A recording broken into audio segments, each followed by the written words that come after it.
Demon Slayer Swordsmith Village Episode 1 or Demon Slayer Season 4. So Episode 1 of this new arc. And we got a lot of things in this single episode. I mean, it makes sense. It was over, what is it, 15 minutes? Something like that? 40 something minutes, an hour. We got a lot of things and a lot of things to talk about because so many of the things introduced in this episode will have a lot of impact in upcoming episodes. And interestingly enough, most of the things that happen in the first few minutes are some of the most important parts of the episode. Not only of the first minutes, but also of the last minutes. All the things that happen in the middle were not bad or anything like that, but were more of a transition from one thing to another, where not many things or not many new things were introduced as opposed to the first and last minute. So yeah, that was actually pretty interesting. But yeah, like I said, an episode filled with a lot of new information. We also got introduced to all the higher ranks of the demons. I think it was the 5 or 6 demons. By the way, sorry if I don't get anything specific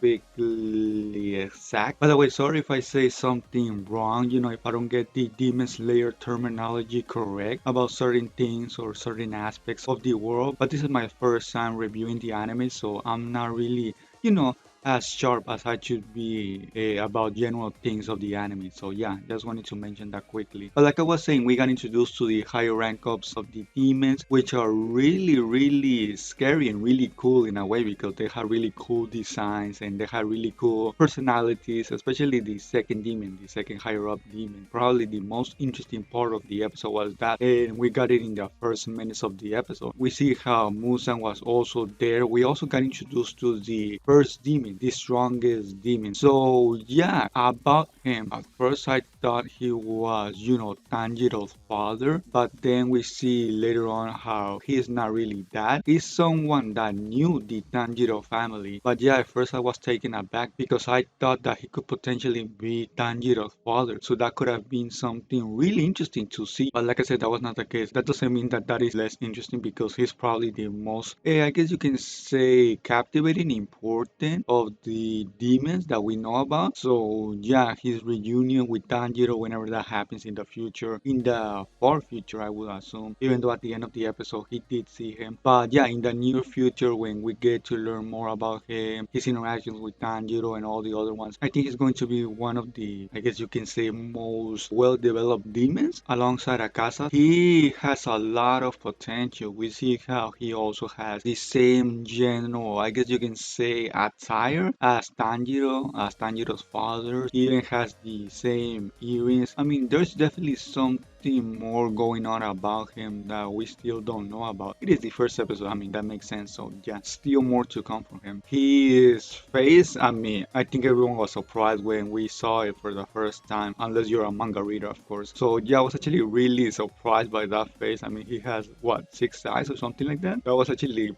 pretty awesome and pretty scary at the same time. But yeah, like I said, we see how Muzan at first is really calm, is really, you can see that he's angry, but he's trying to control it. But as the minutes went by, he started to get angrier and angrier, and I mean, he exploded almost at the end. Well, he actually did explode at the end. He was beheading a demon. He was basically having a mental breakdown because, his demons were failing. He was talking about how he had been too lenient with the demons just because they're higher ups. And we see also how he basically gave a command to the, I think it was the 4th or 5th or 6th, something like that, demon to go to this place that supposedly has some information about something. I would assume it's about the Swordsmith village, which is where Tanjiro is. And one might think that they look kind of weak, they don't look kind of strong, but no, I mean, that is actually not the case. They're actually stronger than the last demon. So although they may seem weak, goofy at times, we must not confuse ourselves because these are actually strong demons. They're not going to have it easy. And when I say them, I mean Tanjiro and all the other Hachiras. The middle part of the episode was more focused around Tanjiro, Inosuke, Zenitsu, and what they were up to. We learned that they were in a coma for about a month or something like that, and slowly but surely each of them started to get up. We have some goofy moments here and there, but yeah, that was basically the middle part of the episode. And then after that, Tanjiro goes to the Swordsmith village village to basically fix his sword. And we learn some new things there. For example, that two Hachiras are there, Kanroji and Tokitou. I think that is how they are pronounced. Sorry if I'm saying it wrong. Yeah, I mean, they're there, they're going about their business, they're doing something. We still don't know exactly what they're doing. But yeah, in this episode, we mainly get more speech from Kanroji than from Tokitou. About Kanroji, she did say that there was some sort of jest or surprise or something like that hiding in the village. I don't know what exactly it is. I don't know if that scene was meant to be serious or not. I don't know how to interpret it because she was laughing alongside the other person that was there. But at the same time, she almost made it seem that it was important. So yeah, I don't know if it's actually true or not, or something goofy is going to happen. But it seems that Tanjiro is looking for it, whatever it is. And at the end of the episode, we see how he finds Tokitou talking to a kid. And interestingly enough, the number one upper demon, Kokushibou, is also there, which is really interesting because, I mean, there is a Hashira there and an upper rank demon. I don't know what exactly is happening there. I don't know if Kokushibou can hide his face or his aura that he's a demon, or maybe he's hiding in plain sight and Tokitou cannot see him or something like that. Or maybe Tokitou can actually see him and maybe something is about to happen, a fight is about to go down. For some reason, I doubt that. I don't think it's going to happen, but I mean, who knows? Of course, there's also the possibility that he could be another person and not the demon. Another person that looks similar to him, that has his same style, or maybe not. Maybe we'll have to wait a little bit more.